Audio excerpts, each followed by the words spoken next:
دیکھیں جی، جو ریئلٹی یہ ہے کہ جو پاکستان کے اندر ایک اوورسیز فاؤنڈیشن ہے جو فیڈرل منسٹری جس کو دیکھ رہی ہے. اس کے بعد جو پنجاب کے اندر اوورسیز کمیشن ہے جو 2014 میں بنا تھا، پنجاب کمیشن ہے، اور وہ باقاعدہ قانون سازی کے ذریعے. ویسے تو ہماری ستم ظریفی دیکھ لیں کہ کشمیر اور چاروں صوبوں کے علاوہ جو اس میں صرف ایک پنجاب میں کمیشن بنا ہے، باقی کسی میں نہیں بنا، جبکہ آلریڈی پوری دنیا میں جو ہماری اوورسیز کمیونٹی ہے وہ چاروں صوبوں اور کشمیر سے موجود ہے. ایک تو یہ بات بہت ضروری جو کہ حکومت کو توجہ دینی چاہیے کہ یہ بنانے چاہیے کمیشن باقی بھی صوبوں میں. اور جو بنے ہوئے ہیں ان کے حوالے سے یہ ہے کہ دیکھیں بالکل پنجاب میں کمیشن بنا ہوا ہے، فاؤنڈیشن میں بھی ہائی کمیشن بھی ایک سیل بنا ہوا ہے جس کے دلدار علی ابڑو اس ڈیسک کو دیکھ رہے ہیں. مگر ہماری ساتھ اوورسیز کمیونٹی کے ساتھ مسئلہ کیا ہے کہ کوئی ایسی قانون سازی ابھی تک نہیں ہو سکی کہ اوورسیز کمیونٹی کو ریلیف دیا جائے ترجیحی بنیادوں پہ. جو یہاں سے ہم کیسز بھیجتے ہیں کمیشن میں، فاؤنڈیشن میں، جہاں بھی اداروں میں بھیجتے ہیں، وہاں سے سینئر افسران یا کمیشن کی جو لاہور میں بیٹھے ہیں افسران، وہ آگے ڈسٹرکٹس اور کے ڈپٹی کمشنرز ریونیو اور جو پولیس کے ہوتے ہیں وہ ڈی پی اوز اور ڈی سی اوز کو اپنا سی پی اوز کو مارک کر دیتے ہیں کیسز. جب وہ آگے مارک ہو کے نچلی سطح پہ تھانے میں جاتے ہیں، پولیس اسٹیشن لوکل میں، تو لوکل جو ایڈمنسٹریشن تھانہ کلچر اور وہ جو پٹواری کلچر ہے وہ بہت پرانا 30 سال ہے، اس میں کوئی تبدیلی نہیں آئی. سو بیسیکلی اوپر سے تو چیزیں ہو جاتی ہیں مگر نیچے جب گراؤنڈ لیول پہ جاتی ہیں تو وہ کام اس طرح نہیں ہو رہے. پھر تھوڑا سا اس طرح فیل ہوتا ہے کہ یہ ادارے جو ہمارے ڈاکخانے بن کے رہ گئے ہیں. تو اس میں ہم نے ابھی ریسنٹلی میری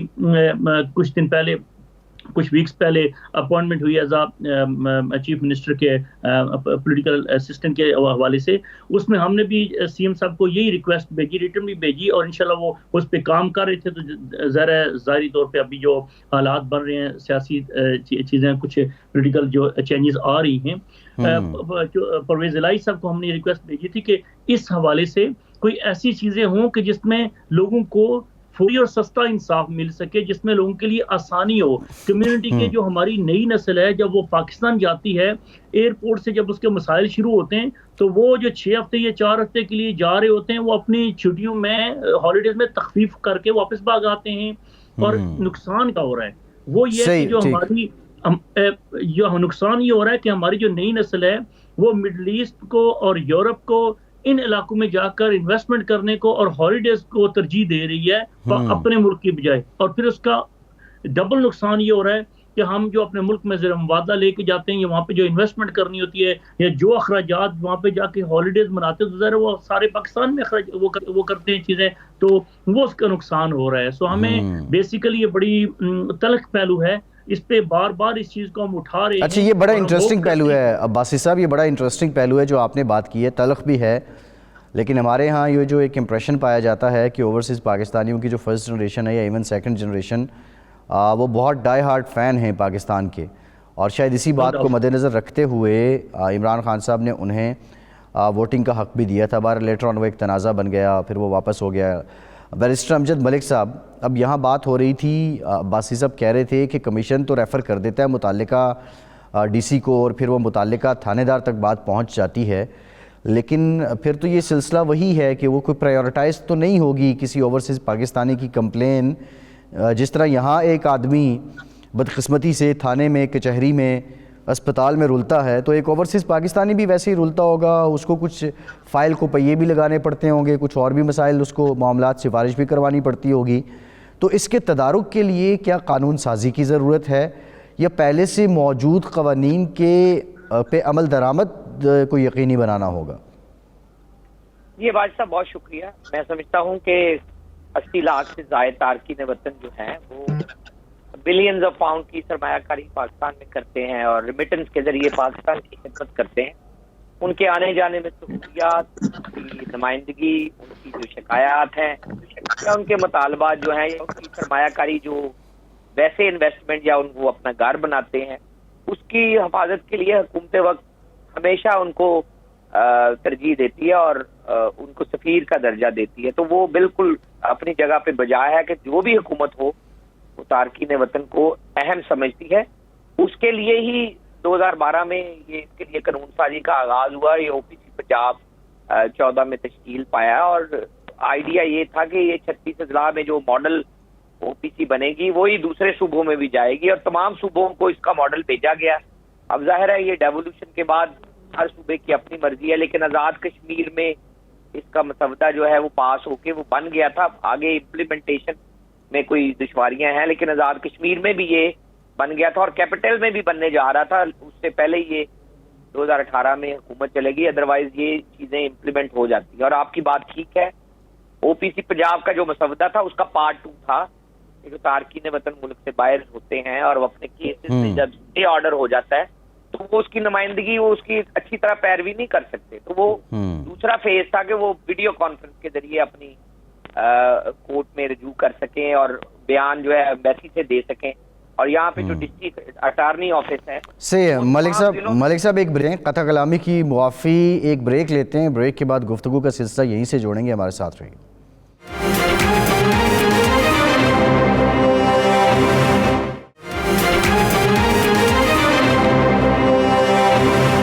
بریک کے بعد ایک بار پھر سے آپ کا خیر مقدم کرتے ہیں۔ غلام حسین اعوان صاحب، یہ باتیں ہم کر رہے تھے،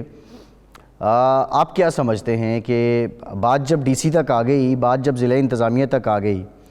پھر پنجاب پولیس ہو، KP ہو، سندھ ہو یا بلوچستان ہو یا اسلام آباد ہو، ان تک آن پہنچی، تو پھر اوورسیز پاکستانی ویسے ہی خوار ہوتا ہے۔ جب تک آپ اختیارات نہیں دیں گے، جس کو بھی آپ اوورسیز کے مسائل حل کرنے کے لیے ذمہ داری دیں گے، اس کو ساتھ اختیارات بھی دیں گے تو پھر ہی معاملہ حل ہوگا۔ ویسے اگر آپ نے عہدے بانٹنے ہیں تو وہ آپ جتنے مرضی بانٹتے جائیں، کوئی فائدہ نہیں ہوگا۔ ہم نے ماضی میں بھی دیکھا ہے کہ اختیارات نہیں ہوتے، لیکن وہی جس طرح ابھی عباسی صاحب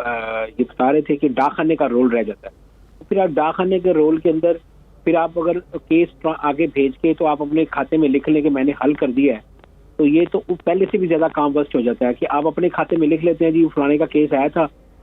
برمنگھم سے، لندن سے، مانچسٹر سے، تو میں نے اس کو آگے جو ہے نا فائل نمبر لگا کر آگے بھیج دیا ہے، اب اگلے بندے جانے تو ان کا کیس جانے، تو اپنے کھاتے میں لکھ لیتے ہیں جی، اپنے وہ جو گراف بناتے ہیں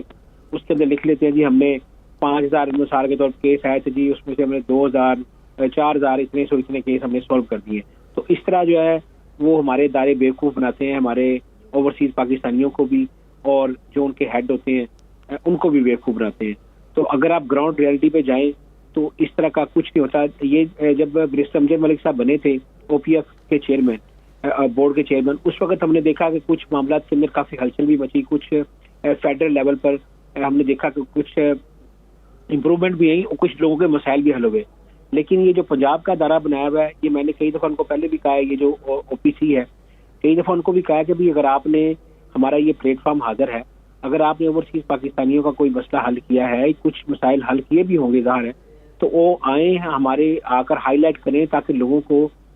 جو ہے وہ اویئرنیس ہو اور لوگوں کو پتہ چلے کہ ہمارے ادارے کچھ کام کر رہے ہیں۔ لیکن وہ پتہ نہیں کیوں نہیں ہمارے اس پلیٹ فارم سے فائدہ بھی نہیں اٹھاتے، اور پھر جب ہم ان کے اوپر تنقید کرتے ہیں تو پھر وہ شور مچاتے ہیں جی کہ آپ تنقید کریں، ہم کام کرتے ہیں، لیکن ہمیں نظر نہیں آ رہا۔ اگر دیکھیں وہ کام کریں تو ہمیں بتائیں نا کہ ہم نے یہ کام کیا ہے، وہ کام کیا ہے، تو ہم اس کو بتائیں۔ لیکن انفارچونیٹلی جب تک آپ اختیارات نہیں دیں گے اس وقت تک جو ہے وہ ادارے فعال ہو کر کام نہیں کر سکتے۔ تو اگر ویسے ادارے، جیسا میں کئی دفعہ یہ بات دہرا چکا ہوں کہ 10 کے قریب جو ہے وہ اس وقت ادارے ہیں اوورسیز پاکستانیوں کی ویلفیئر کے لیے سرکار نے بنائے ہیں، جو پرائیویٹلی جس طرح یہ نعیم عباسی صاحب کی اپنی تنظیم ہے وہ کام کر رہی ہے، اور بھی کئی تنظیمیں کام کر رہی ہیں، وہ سیپریٹ ہے۔ یہ سرکار کا میں بتا رہا ہوں کہ جو سرکار کے تحت کام کرتے ہیں، کوئی پرائم منسٹر ہاؤس میں سیل ہے، کوئی FIA میں سیل ہے، کوئی سپریم کورٹ کے اندر سیل ہے، پھر آپس مین ہے، فیڈرل صوبائی، پھر OPF ہے، پھر اس کے علاوہ OPC ہے، مطلب کافی ادارے بنے ہوئے ہیں، لیکن جو ایک دوسرے کے گرد ہی گھومتے رہتے ہیں اور لوگ روتے ہیں، کیونکہ ہمارا تو پروگرام اسی پہ بیس کرتا تھا اسٹارٹنگ میں بھی، اب بھی لوگ اتنے ہمیں مسائل بتاتے ہیں، اور جن کے 6 سال پہلے 5 سال پہلے کے مسائل تھے وہ بھی اسی طرح ہے۔ تو پھر کیا فائدہ ہے کروڑوں روپیہ ٹیکس پیئرز کا جو ہے وہ ایسے اداروں پر لگا رہے۔ ایک ادارہ بنا دیں، سب کو مرج کر کے ایک ادارہ بنا دیں جس کے پاس اختیارات ہوں، تو وہ لوگوں کے مسائل حل کرے، تاکہ لوگوں کو پتہ چلے کہ ہم اوورسیز پاکستانی اگر ملک کی معیشت کے اندر ریڑھ کی ہڈی کی حیثیت رکھتے ہیں تو ہماری کوئی بات بھی۔ اچھا، یہ جو آپ ایک ادارے کی بات کر رہے ہیں غلام حسین اعوان صاحب، پاکستان میں تو مسئلہ بہت زیادہ ہے نا، یہاں پہ تو آپ کو کوئی چھوٹا سا کاروبار بھی شروع کرنا ہے تو آپ کو 17 قسم کی NOCs چاہیے ہوتی ہیں، اور اگر دیکھا جائے تو وہ کام کرنے کی نیت ہو تو وہ ایک بلڈنگ سے بھی مل سکتی ہیں، ایک ہی بلڈنگ میں وہ ساروں کو ان کی انٹیگریشن کی جا سکتی ہے اور وہ 1-2 دن میں سارے کام ہو سکتے ہیں۔ لیکن میں ذرا نقشبندی صاحب سے جاننا چاہوں گا، نقشبندی صاحب آپ نے ابھی پنجاب حکومت کا بھی حوالہ دیا، اپنی ایفیلیشن کا بھی بتایا، تو اس سے ایسے ادارے بنانے میں آر کیا ہے، ایسی قانون سازی کرنے میں آر کیا ہے، رکاوٹ کیا بن جاتی ہے؟ جو ہمارے بیرسٹر امجد ملک صاحب ہیں، یہ جو 2014 والی جو اوورسیز کمیشن بنا تھا، بیرسٹر صاحب نے اس قانون سازی میں بڑا اہم کردار ادا کیا تھا۔ یہ تو مطلب کہ اس کے بعد ظاہر ہے اور بھی تعیناتیاں ہوتی رہیں، بگننگ میں انہوں نے اس کام میں بڑا اہم کردار ادا کیا تھا۔ اگر ہمارے چاروں صوبوں میں ان طرح کے احباب مل کے مشاورت سے یہ چیزیں کریں تو بہت بہتری لائی جا سکتی ہے۔ اب جو قانون سازی ہوئی اس میں ڈائریکٹ جو ستم ظریفی ہماری اس کمیشنز اور ان کی دیکھیں کہ ان کے ہاتھ میں ڈائریکٹ اختیارات نہیں ہیں، یہ پھر انہی کمشنرز یا ڈپٹی کمشنرز یا پولیس ڈپارٹمنٹ کو ہیں، اور پھر وہ نیچے جا کے جب تھانے لیول پہ جاتی ہے تو آپ کو پتا ہے وہ جو حالات ہوتے ہیں وہ پھر روٹین بن جاتی ہے۔ اور ایک اور بڑی تلخ بات یہاں پہ میں عرض کروں، یہ ابھی لاسٹ ٹائم ہمارے 2018 میں، اس سے پہلے 2019 میں چیف جسٹس صاحبان پنجاب کی یہاں پہ دورے ہوئے، ان کے پوری اپنا جوڈیشری کے کچھ احباب آئے، ججز آئے، انہوں نے اوورسیز کمیونٹی کے مسائل سنے، انہوں نے اس چیز کو، ہمارے معاملات کو، مسائل کو دیکھتے ہوئے یہ فرمایا جی، انہوں نے نہ ہی صرف کہا وربلی، انہوں نے ایک نوٹیفیکیشن جاری کیا کہ ہائی کورٹ پنجاب کے اندر جتنے بھی ہمارے 36 اضلاع، تو 39-40 اضلاع بن چکے ہیں، اس میں جتنے بھی ڈسٹرکٹ جوڈیشری جو ڈسٹرکٹ لیول پہ کورٹس ہیں اور ہائی کورٹس کے جتنے بھی بینچز ہیں، اس میں ہمارے کیسز کو، اوورسیز کمیونٹی کو ایکسپیڈائٹ کر کے 3 سے 6 ماہ کے اندر ریزالو کیا جائے۔ میں بڑی باوسو مطلب کہ میں بڑی ذمہ داری سے کہہ رہا ہوں کہ وہی چیزیں، وہی نوٹسز وہ جاتے ہیں، وہ ہم اوورسیز کمیونٹی کے ہر بندے کو کہتے ہیں۔ ٹھیک ہے عباسی صاحب، آپ کی طرف مزید بھی آتا ہوں، بیرسٹر امجد ملک صاحب، اب بات ہم نے پہلے بھی کی، کسی حد تک لیجسلیشن چاہیے، کسی حد تک ایگزیکیوشن چاہیے، لیکن ابھی جو سیکنڈ جنریشن کی بات نعیم صاحب کر رہے تھے، ان کا جس ماحول میں براٹ اپ ہوا ہے اوورسیز پاکستانیوں کی، یہ ہمارا کلچر تو ان کے لیے ایک بہت اچنبے کی بات ہوگی، یا وہ اگر ان کا پالا پڑے تو وہ انڈرسٹینڈ کر لیتے ہیں؟ نہیں، میں سمجھتا ہوں کہ آپ نے بالکل بجا فرمایا ہے۔ یہ قبضے کی عدالتیں اگر بن جائیں انڈین حکومت کی طرز پہ پنجاب میں جو ہے، تو میرے خیال آدھے سے زیادہ معاملات حل ہو جائیں گے اگر لینڈ رجسٹریشن بھی کمپیوٹرائز ہو جائے ساتھ ساتھ۔ شہباز شریف صاحب کا منصوبہ تھا، اس کے اوپر تعطل ہو گیا ہے، لیکن اگر پنجاب میں یہ ہو جائے تو آپ کے پنجاب کے آدھے مسائل حل ہو جائیں گے۔ دوسرا، آپ نے یہ امیج کی بات کی ہے، مجھے اپنے بچے کو تقریباً 25-26 سال کا ہے، ہر سال گرمیوں میں کچھ 20 سال لانا پڑا ہے تاکہ وہ پاکستان کے کلچر سے مانوس ہو، یہاں کے سسٹم کو سمجھے، یہاں تو یہاں یہ مسئلہ ہے۔ یہاں یورپ اور برطانیہ میں جو لوگ رہتے ہیں وہ اپنے بچوں کو جب لے جاتے ہیں تو ایک دم کلچر شاک لگتا ہے، وہ ریڈی نہیں ہے۔ اگر کسی بھی پاکستانی ڈپارٹمنٹ میں ان کو بھیجا جائے یا ان کو عدالت میں ہی کوئی پیشی بھگتنی پڑ جائے یا ہسپتال میں کسی مریض کو وزٹ کرنا پڑ جائے تو ان کے لیے یہ بہت بڑا کلچر شاک ہے، کیونکہ وہ اس کے لیے ریڈی نہیں ہوتے کہ ہر چیز کو پہیے لگانے پڑتے ہیں، فائلیں بغل میں لے جا کے جگہ جگہ پھرنا پڑتا ہے، کئی دفعہ پیسے دے دبا کے کام کرنا پڑتا ہے، کئی دفعہ لوگ خود سے مانگتے ہیں پیسے کہ یہ آپ پیسے کروائیں، اور جو باہر سے آیا بندہ ہوتا ہے وہ فری بھی ہوتا ہے کہ وہ سمجھتے ہیں کہ یہ بالکل بیوقوف سا آدمی ہے، اس کو کیا پتا ہے، اس سے جتنے مرضی پیسے لے لیں، کوئی کون پوچھنے والا ہے، اور ان کا یہ ایئرپورٹ سے ہی یہ تجربہ شروع ہو جاتا ہے۔ اور اگر کوئی کام کرنا ہو تو پھر بہت تلخ تجربہ ہے، اور آپ نے بالکل بجا فرمایا ہے، انڈیا والے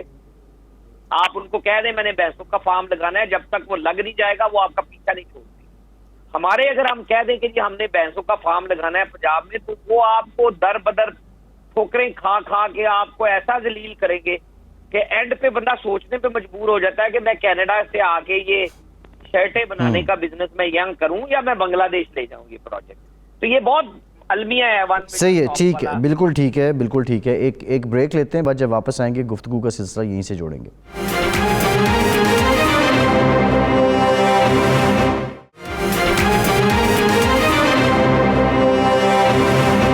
بریک کے بعد ایک بار پھر سے آپ کا خیر مقدم کرتے ہیں۔ غلام حسین اعوان صاحب، یہ بتائیے گا، ہم بات تو کر رہے تھے آپ یہ کہہ رہے ہیں کہ ایک ہی ادارہ بنا دیا جائے، لیکن ہم نے مختلف اوقات میں دیکھا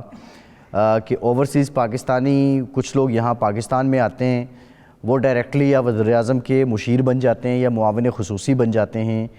تو ان کا ایون ڈوئل نیشنلٹی بھی وہ ایک ٹائم تک رکھتے ہیں. تو ان کا کیا کنٹریبیوشن رہا ہے اوورسیز پاکستانیوں کے مسائل کم کرنے میں یا حل کرنے میں؟ دیکھیں یہ اس پر میرا خیال ہے کسی اور دن اس چیز سے بحث کریں گے کہ کیسے لوگ آ کے کیسے بن جاتے ہیں، لیکن ابھی چونکہ اس پروگرام کا فارمیٹ ایسا نہیں ہے، لیکن بہت ساری اس حوالے سے بھی یہاں پر اطلاعات ہیں کہ کس طرح جو ہے وہ لوگ جو ورکر ہیں 15-20 سال سے ان کو کس طرح نگلیکٹ کر کے جو ہے وہ ایک دم لوگوں کو بنا دیا جاتا ہے. یہ ایک علیحدہ بات ہے، لیکن نہیں، میں کسی اسپیسیفک پرسن کی بات نہیں کر رہا غلام حسین اعوان صاحب، میں صرف یہ جاننا چاہ رہا ہوں نا. دیکھیں یہ کلچر تو ہے کہ ہم دیکھتے ہیں کہ فلاں شخص آیا، وہ برطانیہ کا نیشنل ہے یا وہ فرانس کا نیشنل ہے یا وہاں رہتا ہے، اور وہ آ کے پاکستان میں وزیر اعظم کا مشیر بن جاتا ہے یا وہ ٹیکنوکریٹ ٹائپ بن جاتا ہے، تو ظاہر ہے اس پہ ایک فرض تو بنتا ہے کہ اپنی کمیونٹی کے مسائل حل کرے. تو کیا ان لوگوں کی ترجیح میں پاکستان میں عہدہ سنبھالنے کے بعد اوورسیز پاکستانی بھی ہوتے ہیں؟ میں آپ کو چلیں یہی مثال دیتا ہوں کہ ہمارے یہاں سے ایک مشیر بلکہ وزیر اعظم کے بن کے ایسے ایم پی جو کہتے ہیں وہ بن کے گئے تھے، اور اس دوران جو ہے وہ صرف ایک دفعہ انہوں نے یہاں کمیونٹی کے ساتھ وزٹ کیا ہے، کسی کا کوئی نہ مسئلہ سنا ہے نہ بات چیت کی ہے، اور لوگ درخواستیں لے کر جہاں پر پتہ چلا نا کہ وہ خطاب کرنے کے لیے مصروف آ رہے ہیں، تو لوگ جو ہے وہ وہاں پر درخواستیں لے کر بھی پہنچے ہیں. اور وہ جو ظاہر ہے وزیر اعظم عمران خان کے بڑے قریبی جو ہے وہ دوست میں شمار ہوتے ہیں. آج کل ان کی ایک آڈیو کا بھی ایک کافی چرچا ہے، تو لیکن صرف عہدے کی حد تک تھا کہ ان کے ساتھ ایک اوورسیز جو ہے وہ منسٹری کا عہدہ لگا ہوا ہے، لیکن اس کے بعد جب مسائل کی باری آئی ہے تو لوگ جو ہے وہ درخواستیں لے کر، جہاں پتہ چلتا ہے نا کہ یہاں پر چیف جسٹس آ رہے ہیں جی پاکستان سے، لوگ درخواستیں لے کر وہاں پر در بدر دھکے کھاتے ہیں کہ شاید ہماری یہاں پر کوئی درخواست لے لے اور پاکستان جا کر عمل ہو جائے. درخواست بڑے عزت احترام کے ساتھ یہاں پر لے لیتے ہیں اور اپنے سیکٹری کو وہاں پر آرڈر بھی کر دیتے ہیں کہ یہ مجھے پاکستان جا کے فوری یاد کروائیے گا، یہ جو ہے وہ مسئلہ حل کرنا ہے. بس یہاں تک ہو جاتا ہے. اس کے بعد وہ بیچارہ رولتا رہتا ہے، نہ کوئی فون اٹھاتا ہے نہ کوئی بات کرتا ہے. میں تو یہ کہتا ہوں کہ اگر آپ ہمیں صرف تعریفوں پہ رکھا ہوا ہے کہ یہ اوورسیز پاکستانی ہیں، بڑے پیسے بھیجتے ہیں، پاکستان کی معیشت چلتی ہے، مطلب طرح طرح کی ہمیں کہانیاں سناتے ہیں، لیکن جو مسائل ہیں وہ مطلب میں تو یہ بات پہلے بھی کہہ چکا ہوں، آج پھر کہہ دیتا ہوں کہ بجائے یہ جو پچھلی حکومت تھی، انہوں نے بجائے کوئی سہولت دینے کے جو پہلے سے سہولتیں موجود تھی وہ بھی چھین لی تھی نا. آپ ٹیلی فون لے جا سکتے ہیں اپنے استعمال کے لیے، اب آپ پاکستان جائیں گے تو آپ کا ٹیلی فون بند ہو جائے گا.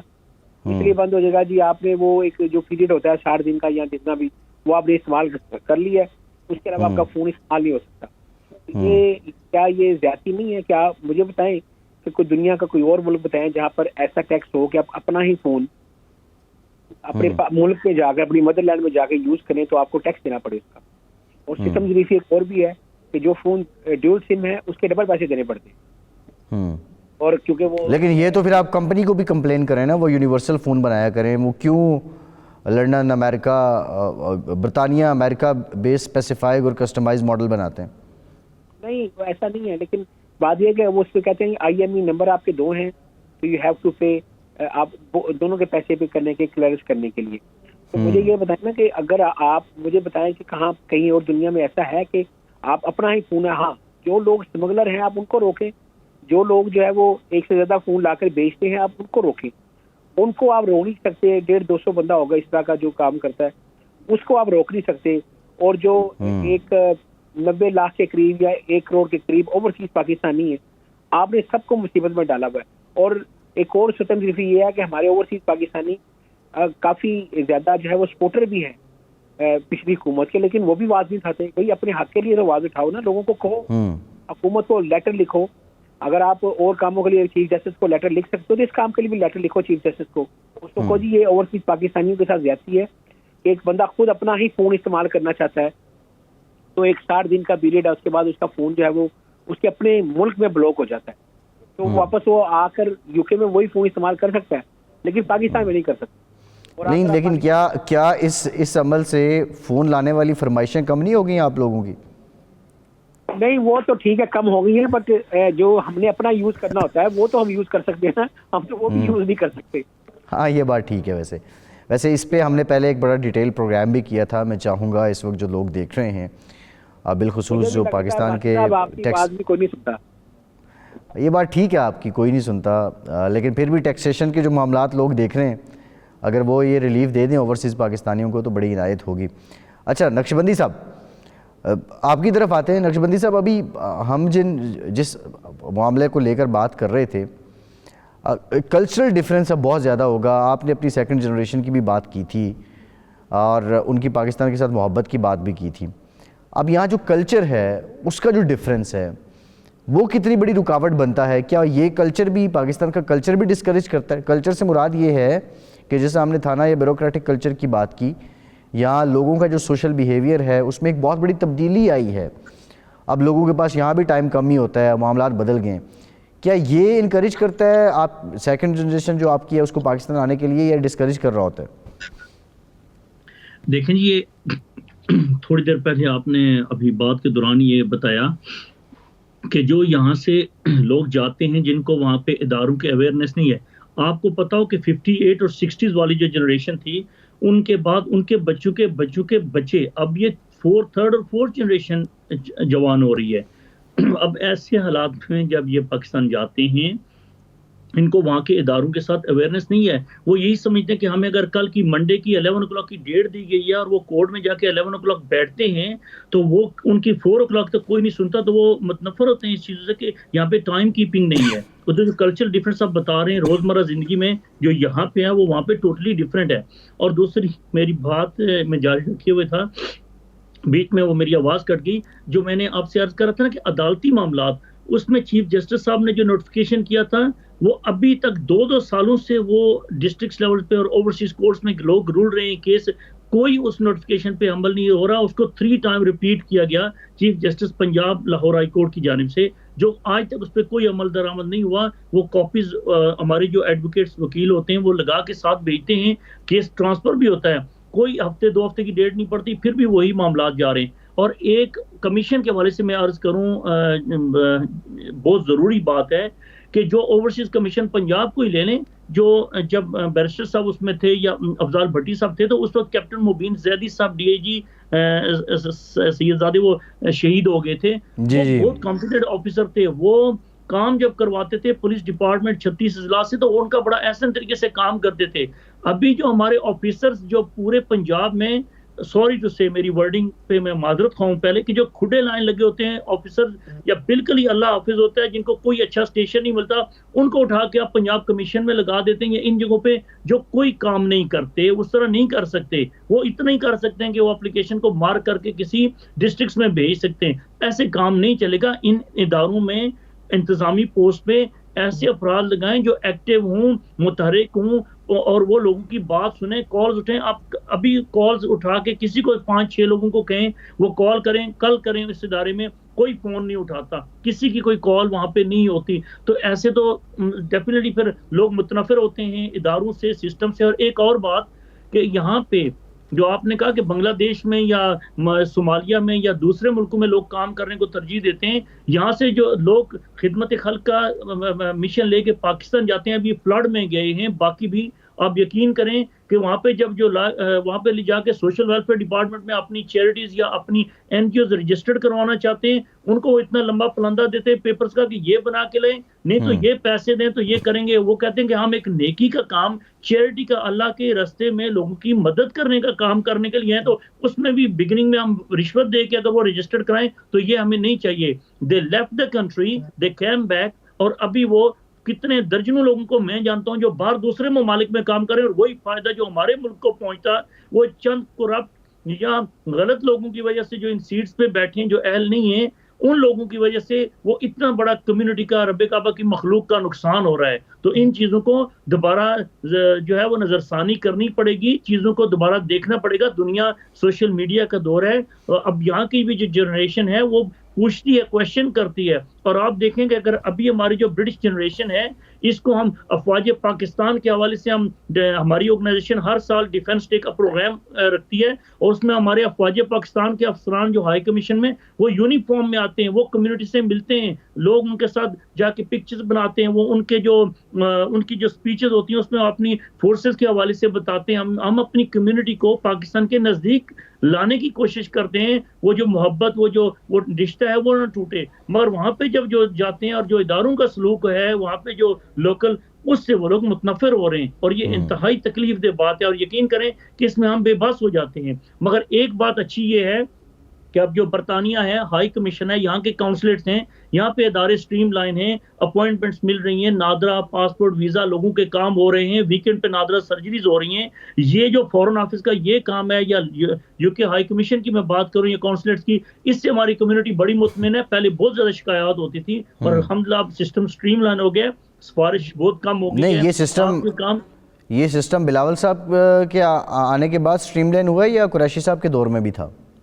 دیکھیں جی, یہ سسٹم پہلے بھی چل رہا تھا, مزید اس میں بہتری آئی ہے. صحیح ہے, ٹھیک ہے, ایک بریک لیتے ہیں, بریک کریں گے. جو اوورسیز پاکستانیوں کو پی ٹی آئی نے قانون سازی کی تھی ووٹ کا حق دینے کے لیے, اب وہ تو ختم کر دیا گیا, لیکن اگر نمائندگی حق رائے دہی دی جائے اوورسیز پاکستانیوں کو تو کیا ان کے مسائل میں کمی آئے گی؟ بریک کے بعد بات کرتے ہیں.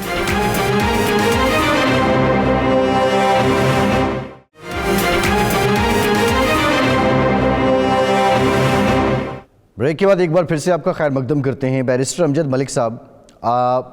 پاکستان تحریک انصاف نے بہت زیادہ اس کو کیش بھی کیا کہ انہوں نے اوورسیز پاکستانیوں کو ووٹ کا حق دے دیا. اب جو اس کا طریقہ کار تھا, انہوں نے آئی ووٹنگ سجیسٹ کی تھی, اس پہ بہت سے کویسچنز تھے, اور وہ صرف برطانیہ یا یورپ کی بات نہیں ہے بلکہ خلیجی ممالک میں یا مشرق وسطیٰ میں یا عرب میں جو ہمارے لوگ رہ رہے ہیں, ایسے ممالک بیشتر ہیں جہاں پہ بادشاہت ہے, ووٹ کا کلچر ہی نہیں ہے. بہت سے اس پہ کویسچن مارک تھے. لیکن آپ کی اپنی رائے کیا ہے کہ کیا جو لوگ ایک تو اوورسیز پاکستانی ہیں,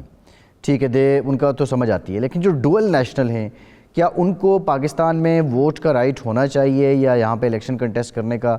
موقع ملنا چاہیے؟ میرے خیال میں یہ بہت ہی سینسٹیو ٹاپک ہے. اس کے اوپر ہماری میرے خیال میں بیوروکریسی جو ہے وہ راضی نہیں ہے کہ اوورسیز میں ووٹ کا حق دیا جائے. اسی لیے جو بھی سپریم کورٹ کے ذریعے چاہے ریفرینڈم میں حصہ ہو یا صدارتی الیکشن میں ہو, بائی الیکشن میں ہو, وہ ایسی رکاوٹیں ڈالتے ہیں کہ اس کے اوپر بنوان عمل نہیں ہوتا. ووٹ کا حق ہونا چاہیے, آپ پاکستان جا کے ووٹ ڈالیں, کوئی ایشو نہیں ہونا چاہیے, کیونکہ اگر آپ یہاں ووٹ ڈلوائیں گے تو ہماری کمیونٹی یہاں تقسیم ہو جائے گی, اور گلف میں تو بالکل 6 ریاستوں میں آپ پولیٹیکل ایکٹیویٹی کر نہیں سکیں گے. برطانیہ, یورپ میں آپ ڈور لے کے تمام لوگ یہاں پھرتے پھراتے رہیں گے, اور یہاں پہ جو ایم پی بننے کی تعداد ہے وہ جو 25 پیدا کر سکتے ہیں وہ آلریڈی 12 ہیں, وہ 12 سے بھی گھٹ کے 8 ہو جائے گی, کیونکہ آپ فردر ایک شیعہ سنی والی ڈیوائڈ کریٹ کر دیں گے, پی ٹی آئی کا, پی ایم ایل این کا, وہ پیپلز پارٹی کا, اور اوورسیز میں تو آلریڈی لوگ اتنے مسائل کا شکار ہیں, ایک نئی ڈویژن آپ پیدا کر دیں گے. پاکستان میں ووٹ کا حق دے سکتے ہیں, لیکن ہماری سیٹیں ہونی چاہیے. مسلم لیگ نون نے حکومت میں آنے سے پہلے عندیہ دیا تھا کہ وہ اس کے لیے قانون سازی کریں گے. میں نے بھی وزیر اعظم صاحب کے ساتھ ملاقات میں دسمبر میں اس کو اٹھایا ہے کہ آپ سیٹیں دیں, اور سیٹیں دینے کے بعد ان سے مشاورت کریں جو ممبران پوری دنیا سے آئیں آپ کی انڈائریکٹ جو ڈیزگنیشن کے ذریعے, جیسے خواتین کی سیٹیں ہیں یا جیسے آزاد کشمیر میں ممبر پارلیمنٹ ہے, وہ 12-13 لوگ آئیں, پھر آپ ان سے مشاورت کریں, وہ کمیٹیوں میں بیٹھ کے اوورسیز کمیٹیوں میں بتائیں کہ اوورسیز کا ووٹ کیسے ہونا چاہیے, بتائیں کہ تھنک ٹینک کیسے بننا چاہیے. وہ پی ایف ایک پالیسی ساز ادارہ ہے, ہم نے 200 رکنی وہاں ایڈوائزری کاؤنسل بنائی تھی, نعیم نقش بندی صاحب اس کا حصہ تھے, تو وہ وہیں کے وہیں رہ گئی. عمران خان صاحب نے 26,000 ممبر تو بنا لیے, یہاں ایک دفعہ آنا بھی گوارا نہیں کیا, یہاں ان کے وزراء نے ہاتھ ملانا بھی نہیں گوارا کیا لوگوں کے ساتھ. تو یہ اس طرح تو نہیں چلتا نا کہ آپ جہاں ضرورت پڑے آپ اوورسیز کو سینے کے ساتھ لگائیں, جب کام نکل جائے تو آپ ان کو بالکل ایک, یعنی یہ برطانیہ والوں کا شکوہ بھی وہی ہے کہ وہ یہاں نہیں آئے, جس طرح کراچی والے کہتے ہیں کہ انہوں نے وزیر اعظم ہوتے ہوئے ایک رات بھی کراچی میں نہیں گزاری. 36 پاؤنڈ پر سال ممبرشپ ہے, 7 لاکھ پاؤنڈ سالانہ وہ اکٹھا کر کے دیتے ہیں, اور آپ یہاں آنا بھی گوارا نہ کریں, اور آپ کا وزیر جو ہے یہاں کسی دوسرے شہر میں اترنے کے بعد وہ فنکشن کر رہے ہیں, اترنے سے پہلے وہ ایک دفعہ بھی نہیں کسی جگہ کے کوئی بڑا نمائندہ فنکشن کر کے پوچھے. اور پھر یہاں پہ جو انہوں نے بندے لگائے ہیں ہمارے نمائندے, ان کی ڈوبیس کریڈینشلز ہیں. اس طرح نہیں ہونا چاہیے. اور آپ نے صحیح مسئلہ اٹھایا ہے, دوہری شہریت. ہم بھی تو دوہری شہریت والے جا کے تو وہاں جاب کر کے آئے ہی ہیں. نعیم صاحب نے ابھی جاب کی ہے. تو ہمارے معاملات کے اوپر جو ادارے ہیں, ہم نہیں اس میں تھنک ٹینک میں ہوں گے تو اور کب اوپر سے تو نہیں آپ لے کے آئیں گے بندے, ہم ہی ہوں گے. تو ہم نے تھنک ٹینک بنایا, سفارت خانوں کی مدد سے نام لیے, ٹاپ آف دی جو اپنی جاب میں ایکسپرٹیز رکھتے تھے 70 لوگ تو ہم نے سعودی عرب سے لیے صرف, کیونکہ وہاں سے سب سے زیادہ ریمیٹنس آتی ہے پاکستان. تو ہم نے کوشش کی کہ نمائندہ تھنک ٹینک بنے اور اس کو آگے ہم ان کی مشاورت سے زوم میٹنگ کا آغاز کیا کہ پوری دنیا سے ہم رائے لیں اور اس کے بعد قانون سازی کریں. یہی اب طریقہ اپلائی ہونا چاہیے. صحیح ہے. اچھا غلام حسین اعوان صاحب, حضور یہ بتائیے گا کہ یہ جو پی ٹی آئی نے ووٹ کا حق دیا تھا, کیا لوگوں کو ان ڈیپتھ بھی اس کی سمجھ تھی کہ اس پہ عمل درآمد آسان ہے یا مشکل ہے؟ ظاہر ہے جب ایک کسی کو حق دے کے لے لیا جائے پھر ناراضی تو ان کی بنتی ہے موجودہ حکومت سے, لیکن یہ پروسیس کیا سہل تھا جس طرح حکومت نے اس کی قانون سازی کی تھی, یا بہت کمپلیکیٹڈ تھا اس پہ عمل درآمد؟ میرے خیال سے کمپلیکیٹڈ بھی تھا. اور دوسری بات یہ ہے کہ کچھ لوگوں کو یہ کنفیوژن ہوتی ہے کہ شاید اوورسیز پاکستانیوں کو ووٹ کا حق پہلے نہیں تھا, ملا تھا. ووٹ کا حق تھا, جس کا بھی ووٹر لسٹ پہ نام ہے پاکستان میں وہ جا کے ووٹ ڈال سکتا ہے. لیکن مسئلہ یہ تھا کہ اب یہ کہا جا رہا تھا پی ٹی آئی کی جو قانون سازی انہوں نے کی تھی کہ اوورسیز پاکستانی جو ہے وہ باہر رہ کر بھی آن لائن اپنا ووٹ ڈال سکتے ہیں. اور جو موجودہ گورنمنٹ ہے ان کے شاید اس کے اوپر تحفظات تھے, اور ان کا یہ کہنا تھا کہ اس سے جو ہے وہ کوئی دھاندلی کے نئے رستے کھل سکتے ہیں, یا زیادہ اس کو پہلے ٹرائی اینڈ ٹیسٹڈ ہونا چاہیے. تو وہ پروسیس چونکہ سارے مکمل نہیں ہوئے تھے, لیکن پی ٹی آئی نے اس کا کریڈٹ ضرور لیا ہے کہ اوورسیز پاکستانیوں کو آن لائن جو ووٹ کا حق ہے وہ پی ٹی آئی کی گورنمنٹ نے دیا, اور جو نون لیگ کی گورنمنٹ ہے انہوں نے یہ حق چھین لیا. یہ نیریٹو بالکل اسی طرح ہے. لیکن اگر دیکھا جائے اس کو حقیقت کے میرا خیال ہے پہلو میں دیکھا جائے تو یہ اس طرح فیزیبل نہیں ہے جب تک آپ کا جو پاکستان کے اندر بھی سسٹم ہے اگر وہ بھی سارا کمپیوٹرائزڈ ہو, پھر یہاں بھی آپ کمپیوٹرائز جو ہے وہ سسٹم کے ذریعے ووٹ وصول کریں تو پھر جو ہے وہ لوگوں کے شکایات کا اندیشہ نہ ہو تو پھر ٹھیک ہے. لیکن اگر پاکستان میں آپ کا سارا سسٹم مینول ہے, وہاں پر مینول ووٹ ڈر رہے ہیں, اور کوئی بھی حلقے کا بندہ اگر اس کو سرپرائز یہ ملتا ہے جی کہ یو کے سے اس کا 4000 ووٹ اس کے مخالف پارٹی کو مل گیا اور وہ جیت گیا, تو اس سرپرائز سے میرا خیال بچنے کے لیے جو ہے وہ نون لیگ نے اور پی ڈی ایم نے بڑا سخت سٹانس اس کے اوپر لیا اور یہ قانون سازی تبدیل کی, اور تاکہ جو ہے وہ اوورسیز پاکستانیوں کے جو اس طرح کا آن لائن ووٹ ہے اس کو جو ہے وہ ظاہر ہے ختم کیا جائے, تاکہ یہ نہ ہو کہ پاکستان کا سارا الیکٹرول سسٹم جو ہے وہ اسی کے مرہون منت ہو جائے کہ اوورسیز پاکستانیوں کے ہی فیصلہ کن ووٹ ہو جائیں, اور وہاں پر جو کمپین چلائیں اس کی جو ہے وہ کوئی وقت نہ رہے. تو میرا خیال ہے اس لیے جو ہے یہ پی ڈی ایم اور ساری جماعتوں نے مل کر جو ہے وہ اس کو ختم کیا. اچھا نعیم نقشبندی صاحب آپ بتائیے گا, ویسے تو جس طرح غلام حسین اعوان صاحب نے کہا کہ اوورسیز پاکستانیوں کے پاس حق رائے دہی تو ہے, وہ پاکستان آ کے ووٹ کر سکتے ہیں, لیکن آپ سمجھتے ہیں کہ ڈوئل نیشنلز کو حق ہونا چاہیے پاکستان میں سیاست کرنے کا؟ اس بارے میں یہی کہوں گا کہ اگر پاکستان سے 6 دہائیں پہلے یا 4 دہائیں پہلے آنے والے لوگ یا ان کی جو بچے ہیں, ینگسٹرز ہیں, ابھی صادق خان آپ کے لندن ایک بہت بڑا نام ہے, برطانیہ کا جو کیپٹل ہے, لندن میں صادق خان ہمارے دوسری دفعہ لندن کے میئر ہیں. یہاں پہ ہمارے 14 ممبر آف پارلیمنٹس ہیں, 11 ہاؤس آف لارڈز کے ممبر ہیں, راؤنڈ اباؤٹ 400 کاؤنسلرز ہیں. اور اگر یہ برطانوی گورنمنٹ اور یہ پوری جو بالکل ہر چیز ان کی مختلف ہے, ہمارا کلچر ہر چیز, وہ اگر ہمیں برداشت کر رہے ہیں یہاں پہ نیشنلٹیز دے کے ہر ادارے میں, اس ٹائم ہمارا سول سروسز میں, ہماری ہاسپٹلز میں, ڈاکٹر, انجینئر, وکلاء, بیرسٹرز, ایون جوڈیشری میں, ہماری جو عام میں ہمارے پاکستانی جو برٹش پاکستانی ہیں وہ اس میں موجود ہیں, وہ ووٹ دیتے ہیں, وہ ووٹ لیتے ہیں, وہ ایم پی لارڈ اور وہ بنتے ہیں. اگر یہ لوگ ہمارے ساتھ سوتیلی ماں جیسا سلوک نہیں کر رہے تو اپنا ملک جس میں ہمارے آباء و اجداد وہاں پہ بڑے ہوئے اور ہمیں جوان کیا, اور پھر ہم لوگوں نے یہاں پہ آ کے اپنی نئی نسل جو ہے ہماری وہ چل رہی ہے, تو کیا ہمیں حق نہیں ہونے چاہیے؟ اور اگر یہ حق نہیں ہوگا تو ہماری اگلی نسل کا پاکستان سے رشتہ ٹوٹ جائے گا. ایک اور بات یہ کہ ہماری بچے جو پاکستان میں جاتے ہیں، جو وہاں پہ ہماری فیملیز کا جو ہمارا وہاں پہ کلچر ہے، اس سے وہ بہت متاثر ہوتے ہیں، بڑے امپریس ہوتے ہیں، وہ وہاں پہ رہنا چاہتے ہیں، جانا چاہتے ہیں، مگر جب وہ اپنے جائیدادوں کے مسائل دیکھتے ہیں، فیملیز میں ڈیوٹی FIR دیکھتے ہیں، وہاں پہ مینج کرائم جو ہو رہا ہے، وہاں پہ کتنی آپ یقین کریں کہ ہمارے اس دن بھی کوئی احباب بات کر رہے تھے کہ جو ایئرپورٹ سے کشمیر جاتے ہوئے رستے میں جو ان کو ڈاکے رابرز جو لوٹ لیتے ہیں، ان کی FIR تک درج نہیں صحیح طریقے سے ہو سکتی ہوتی، اور اگر FIR درج ہو بھی جائے تو آگے کوئی نہیں ہو. تو ایسے حالات میں آپ خود سوچیں کہ جب تک لوگوں کے جان مال اور عزت کی حفاظت کو یقینی ہمارے ادارے نہیں بنائیں گے، معاملات بگڑتے رہیں گے. اور یہ ہم اس کو سیریس ابھی بھی نہیں لے رہے. بیرسٹر صاحب نے بات کی، اوان صاحب نے بات کی، ہم سب اسی چیز کو اجاگر کر رہے ہیں کہ ہماری 1.7 ملین ابھی صرف برطانیہ میں پاکستانی کشمیری آباد ہیں، اور ماشاءاللہ یہاں سے اب یقین کریں کہ ابھی فلڈ میں کتنی ہیلپ گئی ہے. ہر مشکل وقت میں ہم لوگ، ہمارے دل پاکستان کے ساتھ دھڑکتے ہیں. پاکستان اور افواج پاکستان سے ہماری کمیونٹی بہت محبت کرتی ہے، مگر جب وہاں پہ بات آتی ہے کام کاج کی، جو وہاں پہ لوکل گراؤنڈ سطح پہ، تو گراؤنڈ ریئلٹی یہ ہے کہ کام نہیں ہو رہی. صحیح، ٹھیک. بہت شکریہ نعیم عباسی نقشبندی صاحب آپ کا، امجد ملک صاحب آپ کا، غلام حسین اوان صاحب آپ کا. آج کے پروگرام سے اتنا ہی. فیصل عباسی کو اجازت دیجیے.